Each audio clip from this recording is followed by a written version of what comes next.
Que reciban una hermosa bendición divina para su día y para toda esta semana. Es un verdadero privilegio dar la bienvenida a quienes nos acompañan a este nuevo análisis profundo. Así es, un gusto enorme estar aquí. Y bueno, estoy seguro de que tenemos una sesión sumamente interesante por delante. Totalmente, porque hoy nuestra misión es fascinante.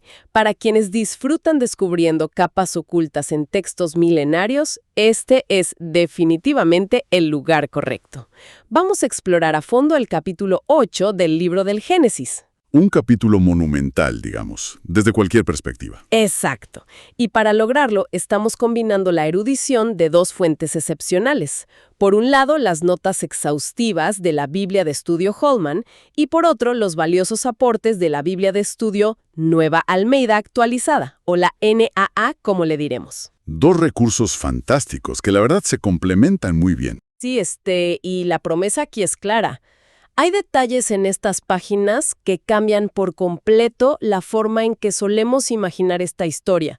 O sea, no estamos hablando del típico cuento infantil con un barco de madera lleno de animales sonrientes. Para nada. Eso es una simplificación enorme. Claro, vamos a sumergirnos en un relato con una línea de tiempo pero tan ridículamente precisa que nos dice exactamente en qué día de la semana terminó la catástrofe.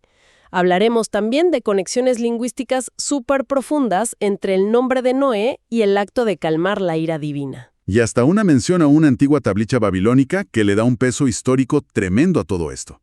Así que prepárense. Pero bueno, para empezar, creo que debemos establecer un buen marco conceptual. Totalmente de acuerdo. Creo que para entender realmente la magnitud de lo que ocurre en este capítulo 8, debemos ver el panorama completo desde el primer momento. Este punto en el texto no es simplemente el reporte meteorológico del final de una tormenta descomunal. O el momento en que por fin las aguas deciden retroceder mágicamente. Exacto. A nivel literario, y sobre todo a nivel teológico, estamos ante la historia de una recreación. Es una narrativa monumental sobre la gracia divina interviniendo de forma activa en un mundo que literalmente había sido devuelto al caos absoluto, al caos primordial. Y para captar verdaderamente esa esencia, nuestro análisis tiene que empezar forzosamente por la primera frase de este capítulo. Es que es una línea que establece todo el tono rítmico y teológico para lo que sigue. Bien, vamos a desempacar esto porque esa primera frase es sumamente poderosa, pero a la vez puede resultar un poco curiosa para la mentalidad moderna. El texto comienza diciendo, Dios se acordó de Noé y de todos los animales salvajes y domésticos. Ajá. Cuando leemos la palabra acordarse hoy en día, suena un poco a que alguien dejó las llaves dentro del auto. Da la impresión de que Dios estaba distraído administrando el resto del universo y de repente dijo, cierto, había dejado un barco flotando por ahí. Es una lectura muy común hoy en día, pero totalmente alejada del sentido original. Claro, revisando la erudición detrás de esto, es evidente que apunta a algo muy distinto. Definitivamente. Las notas de estudio que estamos consultando, en especial la Holman, son muy enfáticas para disipar esa idea. Cuando la Biblia utiliza la frase «Dios se acordó de», ninguna manera sugiere amnesia previa o un olvido temporal que de pronto se soluciona. No es un «hoy me olvidé». Para nada. En el lenguaje bíblico antiguo, este término es técnico. Marca el inicio de una acción milagrosa, providencial y redentora. Es sin duda el gran punto de inflexión de toda la historia del diluvio. Claro, porque hasta ese momento el texto venía narrando pura destrucción y un silencio que debió ser aterrador. Exactamente. Y de pronto, Dios se acordó. Hay ejemplos fascinantes en otros relatos para ilustrar esto de manera perfecta. Fíjate en el momento en que Dios se acordó e intervino en la vida de Lot para sacarlo antes de la destrucción de Sodoma. O cuando se acordó de Raquel abriendo su matriz tras años de esterilidad. Así es. También ocurre cuando se acordó de los israelitas que gemían bajo la esclavitud en Egipto. En absolutamente todos estos casos, acordarse no es un proceso cognitivo interno, es pasar a la acción para rescatar. Es decir, es el primer paso operativo para proveer ayuda. No es un estado mental, es un verbo de acción pura. Totalmente. Imagínate la tensión en ese barco antes de que esto sucediera. Meses escuchando solo el impacto del agua y la madera crujiendo en medio de la nada. Y entonces la frase continúa de una manera igualmente cautivadora. Y aquí entramos en un terreno lingüístico hermoso. El texto dice que tras acordarse Dios, hizo pasar un viento sobre la tierra para que las aguas comenzaran a majar. Y hay un detalle que rescata la fuente NAC, aquí, que me parece brillante. ¿Sí? Es aquí donde la lingüística nos revela un eco literario profundo y sobre todo deliberado. La palabra hebrea utilizada para ese viento es ruaj. Ruach. Exacto. Esta palabra es sumamente especial y muy versátil en el pensamiento hebreo antiguo, porque dependiendo del contexto, a veces se traduce como viento, a veces como aliento, pero otras veces, y de manera muy significativa, se traduce como espíritu.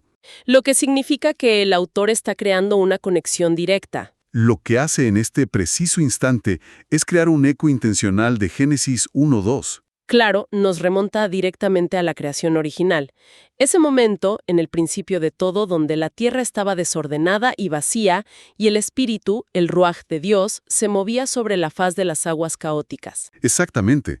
Al usar la palabra ruaj en Génesis 8, el texto le está diciendo a la audiencia que esto no es un afortunado cambio en la presión atmosférica que simplemente mejoró el clima. No es un anticiclón. Para nada. Es de manera literal y teológica un acto de nueva creación. Así como en el primer capítulo del Génesis, el Espíritu trajo orden, vida y estructura al caos acuoso primordial, ahora en este capítulo el viento o espíritu comienza a restaurar el orden en un mundo que había colapsado. Volviendo a ese estado de caos acuático. Exacto. Es como el reinicio del reloj del mundo. Es una imagen poética espectacular. Pasamos de la desolación total a la reconstrucción guiada. Y hablando del reloj del mundo, aquí es donde los datos nos obligan a reevaluar lo que creíamos saber de manera drástica. Y aquí la fuente de la Nueva Almeida actualizada hace un trabajo fenomenal. Sí, porque cuando pensamos en la historia del Arca de Noé, la inmensa mayoría tiene en mente la famosa cifra de los 40 días y 40 noches de lluvia.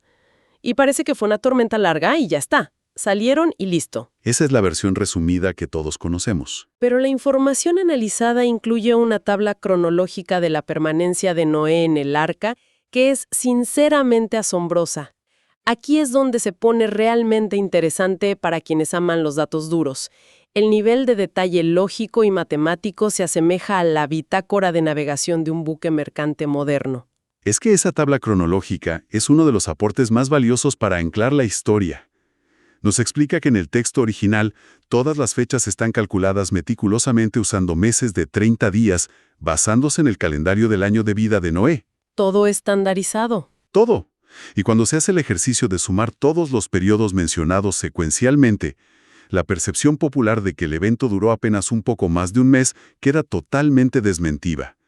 Las matemáticas del texto revelan que el diluvio y la permanencia dentro del arca duraron 370 días. 370 días. Es decir, estamos hablando de más de un año completo de confinamiento absoluto. Y para darle un poco de perspectiva a esto, imaginemos las condiciones por un momento. No estamos hablando de un crucero de lujo con comodidades. Definitivamente no. Hablamos de una caja de madera gigante, llena de animales de todas las especies, sin plomería moderna, sin ventilación artificial, soportando tormentas que partían la tierra, y todo esto en medio de una oscuridad casi total durante meses. La resistencia psicológica y física requerida es inimaginable. Es un escenario de supervivencia extrema. Y la exactitud del texto va mucho más allá, porque incluso se pueden rastrear los días de la semana basándose en las referencias cronológicas. Esto es algo que mucha gente pasa por alto, pero que la fuente documenta maravillosamente. Por ejemplo, se nos indica que el anuncio inminente de la catástrofe se dio con 7 días de anticipación, lo cual, según la reconstrucción del calendario, habría caído un día domingo. Luego las aguas predominaron de manera ininterrumpida y destructiva durante 150 días. El arca finalmente tocó fondo y reposó sobre las montañas un viernes. Y el gran desenlace. Exacto. El momento culminante, el día en que Noé y su familia salen a la tierra ya seca, corresponde a un miércoles. Específicamente, el día 27 del segundo mes del año 601 de la vida de Noé. Ese nivel de precisión calendárica es fundamental porque le otorga al texto un carácter de registro histórico o testimonial muy sólido.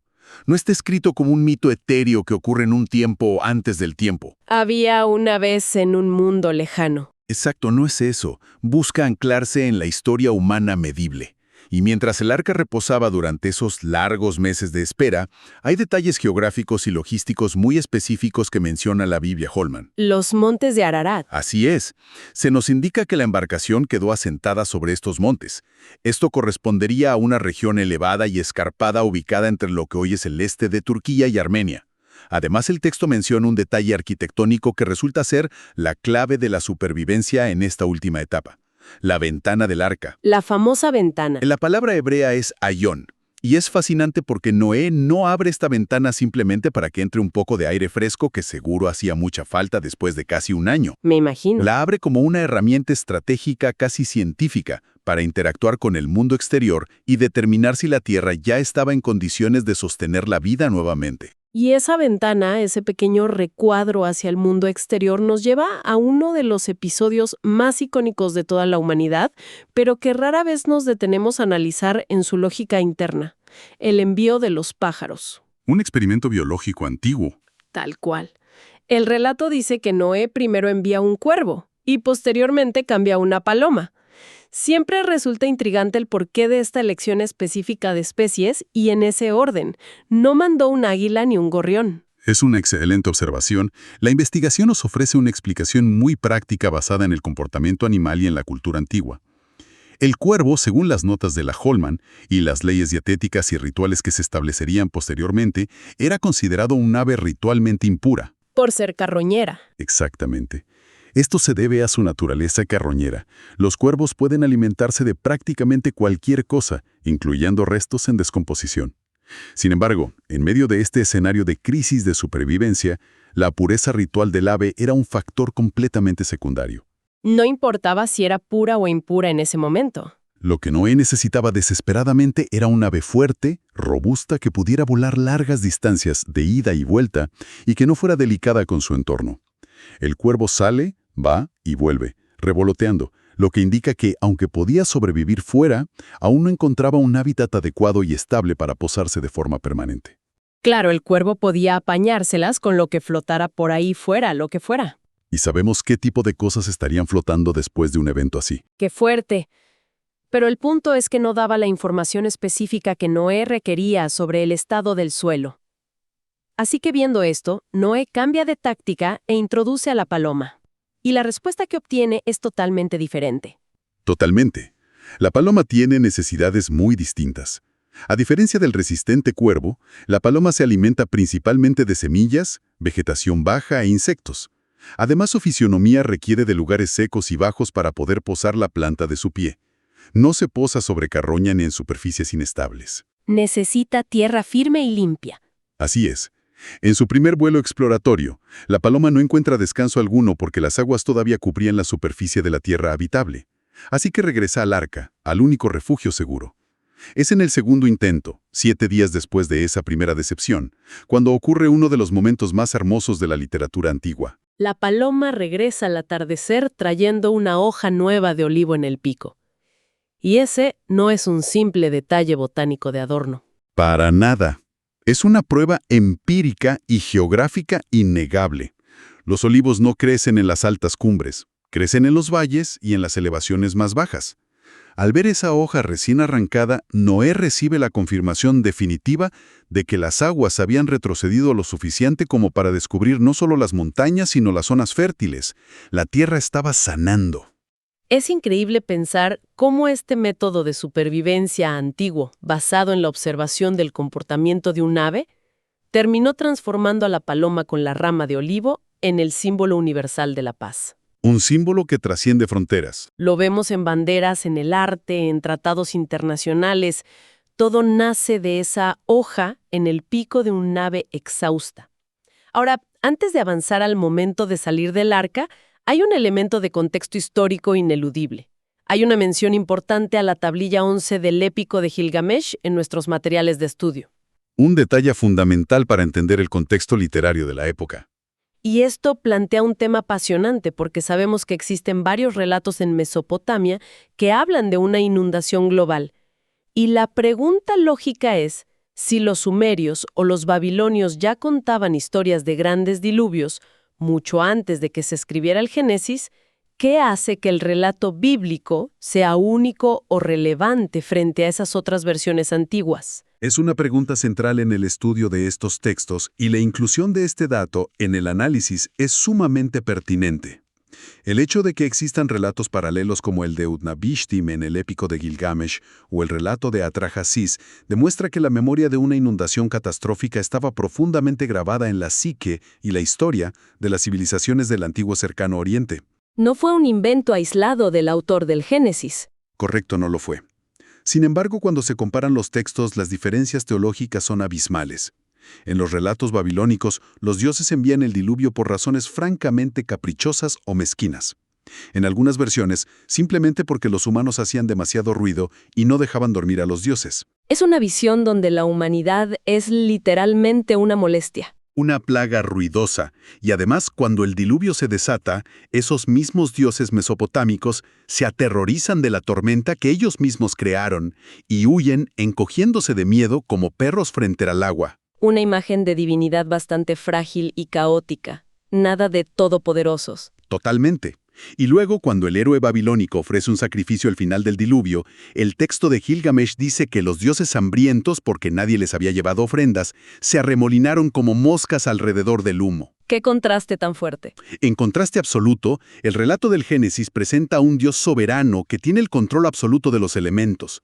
El diluvio bíblico no es un arrebato de enojo por el ruido, sino un juicio moral pesado y doloroso contra la violencia y la corrupción extrema que había arruinado la creación. Y la respuesta de Dios al sacrificio de Noé, como veremos pronto, no es la de una deidad hambrienta desesperada por comida, sino la de un creador que establece un pacto de gracia. Esa dignidad literaria y teológica es lo que separa radicalmente al Génesis de sus contemporáneos. Es una separación abismal en el propósito y carácter divino. Es un contraste brillante. Nos muestra cómo el texto bíblico utiliza una historia o una memoria conocida en su entorno cultural para enseñar algo completamente revolucionario sobre el carácter de la divinidad. Y esto nos lleva directo al clímax del capítulo, el momento de finalmente abandonar esa inmensa embarcación. El momento esperado por 370 días. Hablamos de que pasaron todo ese tiempo allí dentro.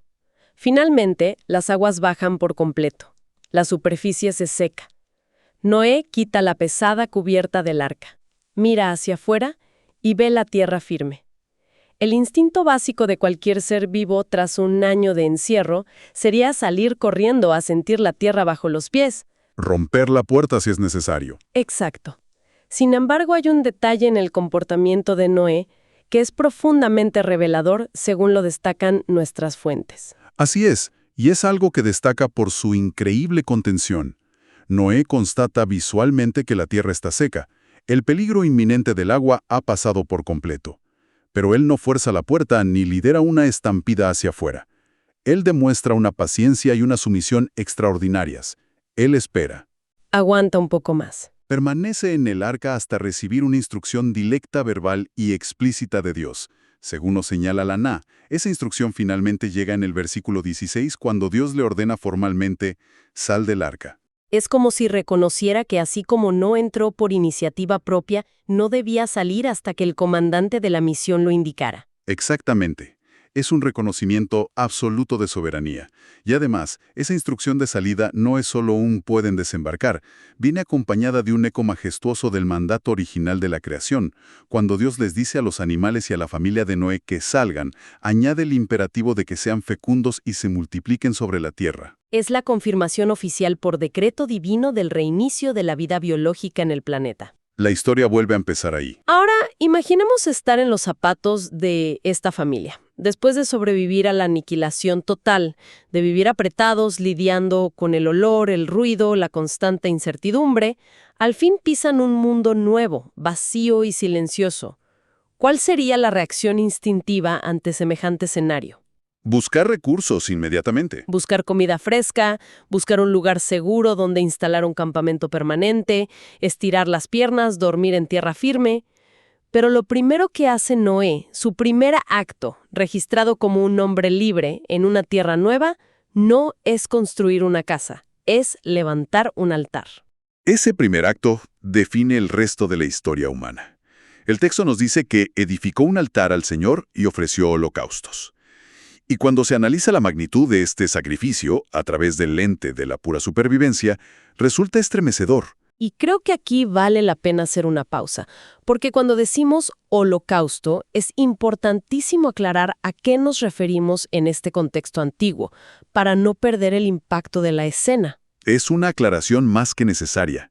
En el mundo antiguo, un holocausto no era una ofrenda cualquiera donde una parte del animal se quemaba y otra se compartía en una comida comunitaria entre la familia. No era una parrillada ceremonial. Para nada.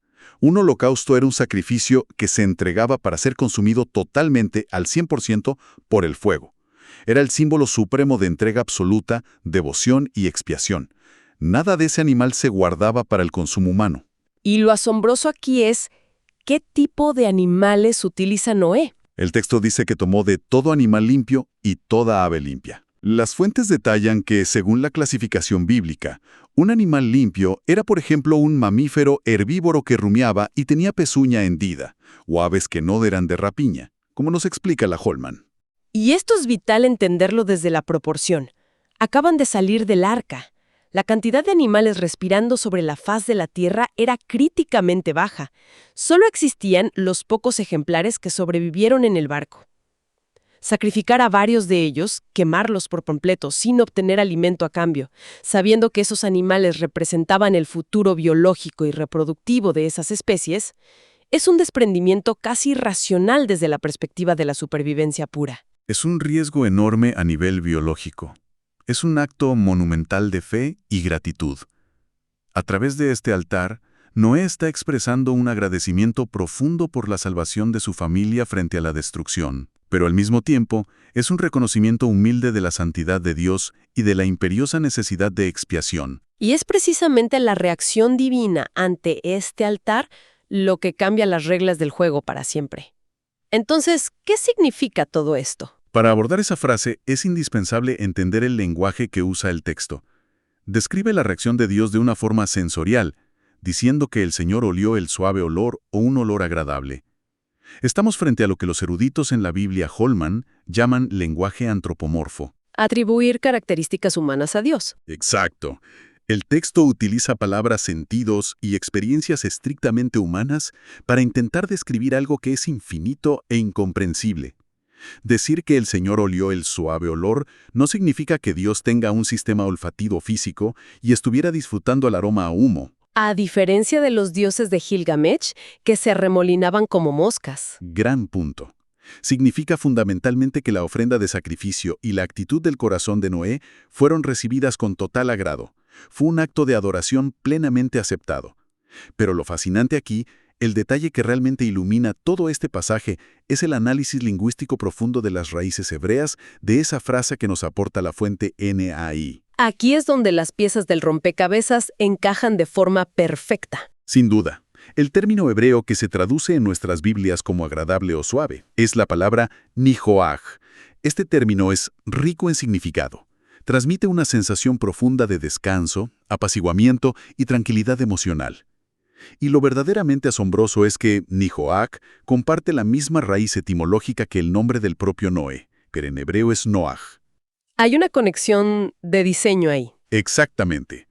Si retrocedemos un poco al final del capítulo 5 del Génesis, leemos que cuando el padre de Noé le pone ese nombre, profetiza diciendo que este niño les traería descanso o consuelo de sus arduos trabajos. Y es aquí en el capítulo 8, frente a este altar humeante donde esa profecía se cumple. El holocausto ofrecido por Noé literalmente actúa como un elemento que trae nihoaj, que trae calma, apacigua de manera efectiva la ira y el juicio divino ante el pecado. Es una simetría literaria deslumbrante. El hombre llamado descanso ofrece un aroma de descanso. Pero esto nos sitúa frente a una de las contradicciones aparentes más grandes y hermosas del texto. A partir de este aroma agradable, Dios establece una resolución firme. Promete en su interior no volver a maldecir la tierra con un evento de aniquilación global, ni destruir a todo ser viviente de esa manera. Sin embargo, la razón fundamental que Dios da para prometer esta misericordia es exactamente la misma razón que provocó el diluvio en primer lugar. La gran contradicción. La justificación textual es porque la imaginación del corazón del hombre es mala desde su juventud. Es posiblemente el momento de mayor densidad teológica de todo el relato. Marca un cambio de paradigma radical en la historia de la salvación. Si analizamos la situación antes del diluvio, la premisa era clara. El corazón humano es intrínsecamente malo y corrupto. Por lo tanto, la respuesta divina es el juicio y la purga destructiva. Limpiar la pizarra. Pero después del diluvio, cuando las aguas bajan, el diagnóstico divino sobre la humanidad no ha cambiado en absoluto. El ser humano que baja del arca sigue teniendo el mismo diseño íntimo inclinado al egoísmo y al mal desde su juventud. Las aguas del diluvio limpiaron la superficie de la tierra, pero no purificaron mágicamente la naturaleza del corazón humano. El problema raíz sigue intacto. Exactamente. Sin embargo, frente a la evidencia innegable de la constante propensión humana para el fracaso moral y el pecado, la decisión de Dios cambia de forma soberana. A partir de ese sacrificio, es la gracia, la paciencia y el amor de Dios los que deciden prevalecer sobre la exigencia de un juicio inmediato. La expiación a través de ese holocausto de olor agradable asegura una relación basada en la preservación continua. Garantiza que sin importar cuán bajo caiga la humanidad en el futuro, no habrá otro reseteo destructivo universal a través del agua. Es el triunfo rotundo de la gracia sobre la matemática implacable del castigo.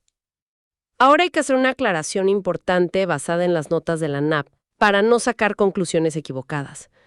Cuando Dios declara «no volveré más a maldecir la tierra», no está abriendo la puerta a un mundo utópico sin problemas ni dolor. Las fuentes explican claramente que Dios no está revocando de ninguna manera la maldición original pronunciada en Génesis 3 en el Edén, cuando se dijo, «maldita será la tierra por tu causa». Es una distinción crítica y totalmente necesaria. Las consecuencias de la caída en el Edén se mantienen firmes. De hecho, a nivel lingüístico, las palabras hebreas utilizadas para maldición en Génesis 3 y aquí en Génesis 8 son distintas, apuntando a conceptos diferentes. El sudor, el trabajo arduo, las espinas, el dolor y la mortalidad siguen siendo la dura realidad de la experiencia humana. Lo que Dios está prometiendo de manera incondicional aquí no es una reversión milagrosa al paraíso perdido del Edén, sino algo distinto. Lo que está estableciendo es un pacto inquebrantable de estabilidad cósmica. Promete que el delicado orden natural de la Tierra no volverá a ser suspendido o alterado por un juicio global de características destructivas similares. Es una promesa de preservación absoluta del escenario de la vida. Y eso desemboca directamente en la última declaración del capítulo. Una promesa que asombrosamente sigue resonando y cumpliéndose cada día para cualquiera de nosotros que esté escuchando esto miles de años después. El versículo 22 dice, «Mientras la tierra dure, sementera y siega, frío y calor, verano e invierno, y día y noche no cesarán». Una declaración de continuidad inquebrantable. Imagínate después de haber atravesado un evento catastrófico que destrozó por completo el orden conocido del mundo, donde las estaciones quedaron sepultadas bajo el océano y la diferencia entre el día y la noche se borró bajo meses de nubes negras y lluvia incesante. Esta promesa debió sentirse como el abrazo de seguridad más cálido que la humanidad pudiera recibir. Es la garantía absoluta del ritmo predecible, constante y consolador del planeta y las estaciones. Es el cimiento mismo de la existencia humana continua. La seguridad de que después del más crudo invierno inevitablemente despuntará la primavera, o la certeza de que el sol saldrá puntualmente mañana por la mañana. Todo ese engranaje natural sobre el que construimos nuestras vidas, nuestras sociedades y nuestra agricultura descansa enteramente sobre la fuerza de esta antigua promesa postdiluviana. Es un cierre poético y profundamente anclado en la realidad que experimentamos hoy.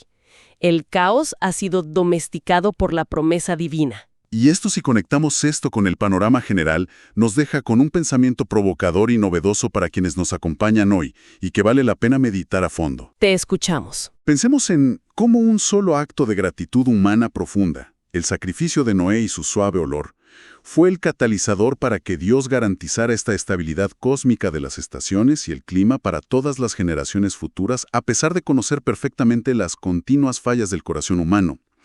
Esto nos invita a preguntarnos de qué manera la genuina gratitud en medio de nuestra propia devastación o de las crisis que enfrentamos podría seguir transformando la forma en que nos relacionamos con el mundo que nos rodea.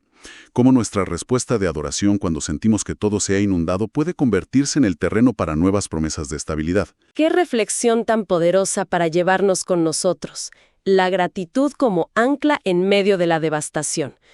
Ha sido verdaderamente un privilegio recorrer las profundidades de este texto milenario y descubrir que sigue teniendo un pulso tan vital para nuestro presente. Agradecemos inmensamente a todas las personas que nos acompañaron a desglosar estas maravillosas fuentes. Que Dios bendiga a todos los oyentes.